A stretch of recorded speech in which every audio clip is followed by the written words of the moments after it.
सर्दियों के मौसम में वैसे भी बाजार बहुत जल्द बंद हो जाता है। फिर ऐसे में मनाली जैसे का बाजार रात के 10 बजे ही पूरी तरह सुनसान था। मुंबई में आए हुए अनुज, दक्ष और सृजन तीनों बंद मार्केट की गलियों में भटक रहे थे।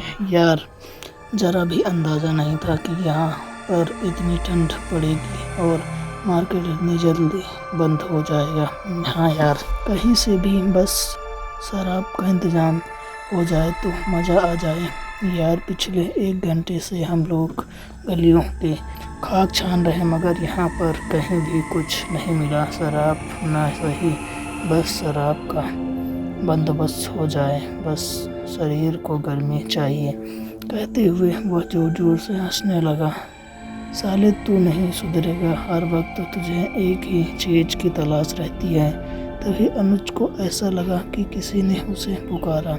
अनुज, कहाँ जा रहे हो? मैं तुम्हारा इंतजार कर रही हूँ। आवाज़ इतनी मनमोहक थी कि अनुज उस आवाज़ में खो गया। उसे होश ही नहीं रहा कि उसके दोस्त छोड़कर आगे निकल गए हैं। कौन है यहाँ पर? किसने मुझे पुकारा? मैंने तुम्हें पुकारा, देखो मैं यहाँ यहीं पर तो खड़ी हूँ, मेरे पास आओ।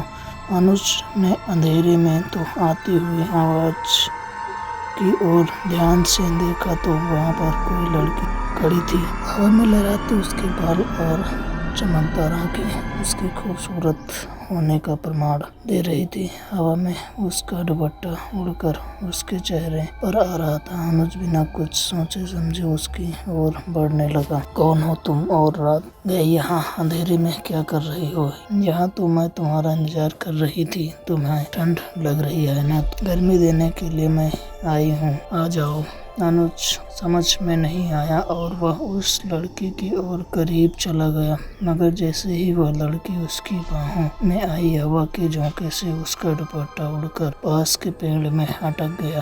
क्या आप ये दुपट्टा निकाल कर देंगे मुझे? हाँ, कहते हुए अनुज ने जैसे ही पेड़ पर से उसका दुपट्टा हटाया, आसमान में तेज बिजली तड़पी और उस लड़की का चेहरा अनुज को नजर आया। उस लड़की का भयानक चेहरा देखकर अनुज ठंड में पसीना पसीना हो गया। उस औरत का पत्थर से उछला हुआ चेहरा बहुत ही भयानक लग रहा। सर पर से बहता हुआ खून, बाहर निकली हुई आंखें और उल्टे पैर। यह नजारा किसी की भी चलती हुई सांस को रोकने के लिए काफी है। कौन हो तुम? कहते हुए अनुज ने खुद को उसकी बाहों से घेरे से आजाद करने का प्रयास करने लगा मगर उसकी पकड़ अनुज पर बढ़ती जा रही थी।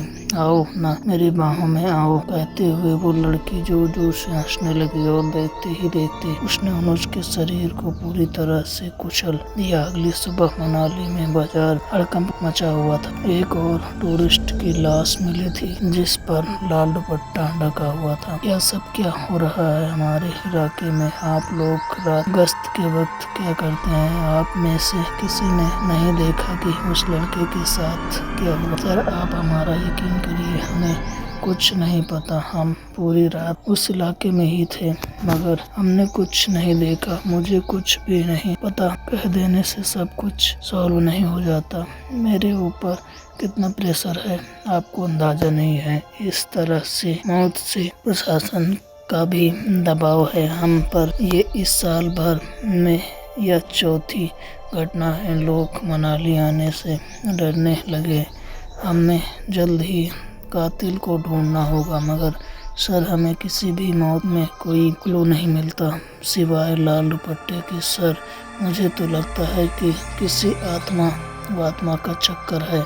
क्या बकवास कर रहे हो? जाओ, चारों केस के फाइल को लेकर यहाँ आओ, कुछ तो कॉमन होगा। इंस्पेक्टर के मांगने पर हवलदार वो केस फाइल लेकर आ गया। इंस्पेक्टर ने गौर से पूरी फाइल को देखा। उन्हें एक बात कॉमन समझ आई कि 4 भाई प्रोफेशनल सीए थे। जब उन्होंने और जांच की तो पूरी कच्चा चिट्ठा परत दर परत खुल गया। देखिए, आपके दोस्त अनुज के साथ जो कुछ भी हुआ बहुत बुरा हुआ मगर क्या आपको पता है दक्ष, अब अगली बारी आपकी है। मेरी बारी। क्या कहना चाहते हो आप? जानबूझकर अनजान बनने की कोशिश मत करो, सारी सच्चाई बता दोगी तो बच सकते हो, वरना तुम्हें तो हकीकत पता है। सर मैं सच कह रहा हूँ, मुझे कुछ भी नहीं पता। देखो दक्ष, पहले खून प्रशांत का हुआ, दूसरा अच्छा, तीसरा मोहित और अब चौथा अनुज। और अभी फाइल चेक करते हुए मुझे पता चला कि इन चारों के साथ तुमने भी दिल्ली यूनिवर्सिटी से सीए किया है और तुम सब 2 साल पहले यहाँ आ चुके हो। उसके बाद किसी ने तुम्हें काम के सिलसिले में यहाँ बुलाया और सिलसिले के बाद मौत हुई है। जब पहली बार तुम यहाँ आए थे उससे कोई न कोई कड़ी तो जुड़ी है जो तुम्हें यहाँ पर बुलाकर मौत के घाट उतार रहा है। इंस्पेक्टर की बात सुनकर दक्ष का चेहरा पीला पड़ गया। वह जमीन की ओर देखकर अंगूठे से जमीन को रहा था। वह कुछ बताना चाहता था मगर मुंह से शब्द नहीं निकल पा रहे। अंगूठे जमीन में खोदकर कोई राज बाहर नहीं आने वाला है, अपने मुंह से फटाफट बताओ। दक्ष हैरान से दक्ष को देख रहा था और वह बोला, दक्ष जो कुछ भी तुम जानते हो सब बता दो, हम सब। हो सकता है इससे हमें अनुज के कातिल तक पहुंचने में मदद मिल जाए। प्रशांत, अक्षत, मोहित, अनुज और दक्ष पांचों लोग ड्रिंक कर रहे थे। यह मनाली जैसे हॉट हिल स्टेशन पर नाइट कितनी बोरिंग है, इसमें ज़्यादा मज़ा तो वहाँ दिल्ली में आता है। यार एक तो ठंड से हालत ख़राब है, ऊपर से शराब की गर्मी, शरीर भी गर्मी मांग रही है। साले तू एक जगह ही क्यों अटका रहता? वैसे भी तेरे शरीर को बहुत गर्मी मिल गई है, ड्रिंक का ओवरडोज हो रहा है। चलो मिस्टर कराटे से कल मीटिंग भी है। हाँ यार, यह अनुज पहली बार सच कह रहा है।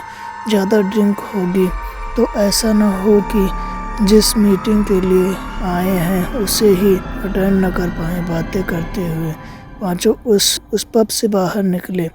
वे लोग कैब का वेट कर रहे थे, तभी एक लड़की कुछ पूछते हुए उनके पास आई। मैं अपने फ्रेंड से अलग हो गई हूँ, मुझे होटल रतनगिरी तक पहुँचना है। यहाँ पर कोई ऑटो भी नज़र नहीं आ रहा है और कैब भी बुकिंग भी नहीं हो पा रही है। क्या आप मेरी हेल्प करेंगे? लड़की को देखकर उन पांचों की आंखों में चमक आ गई।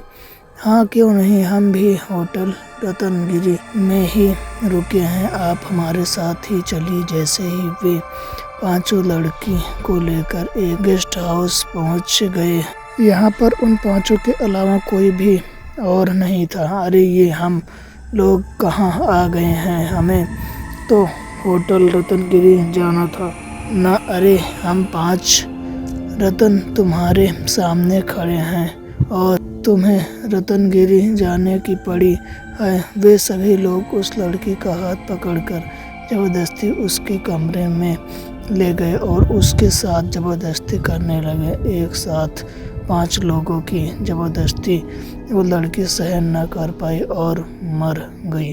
क्या करे, करना क्या है, चलो यहाँ से। अरे ऐसे ही चले जाएंगे तो पकड़े जाएंगे, इस लाश को ठिकाने लगाना पड़ेगा। पांचों उस लड़की की लाश को उठाकर रेस्टोरेंट के पीछे गार्डन में लेकर गए। उन्होंने गार्डन खोदकर उसकी लाश को गाड़ दिया। वे लोग वापस जब आए तो कमरे में उस लड़की का लाल दुपट्टा रह गया था। वे लोग उस दुपट्टे को जलाकर अपना काम खत्म करके वापस अपने शहर लौट गए थे। जब अनुज की लाश पर उस लाल दुपट्टे को देखा तो मैं भी हैरान था। एक तो लड़की के साथ ज़बरदस्ती करने का गुनाह, उसके बाद उसकी लाश छुपाने का गुनाह। आपको तो सज़ा मिलकर रहेगी। हवलदार, उनकी बताई जगह पर उस लड़की की लाश को ढूंढो। इंस्पेक्टर के कहने पर जब हवलदार उस लड़की की लाश को ढूंढने के लिए जाने वाला था कि पूरे पुलिस स्टेशन का माहौल बदल गया। लाइट बंद चालू हो रही थी, ठंडी हवा चलने लगी और उस हवा के साथ आया लाल दुपट्टा जो दक्ष के गले में फांसी के फंदे की तरह लिपट गया। आज उस लड़की का बदला पूरा हुआ। अपनी आंखों के सामने इंस्पेक्टर ने एक आत्मा का इंतकाम देखा था। इंस्पेक्टर ने वो केस फाइल हादसा लिखकर उसे बंद कर दिया। दोस्तों, ये स्टोरी अच्छी लगी तो हमारे चैनल को सब्सक्राइब करें।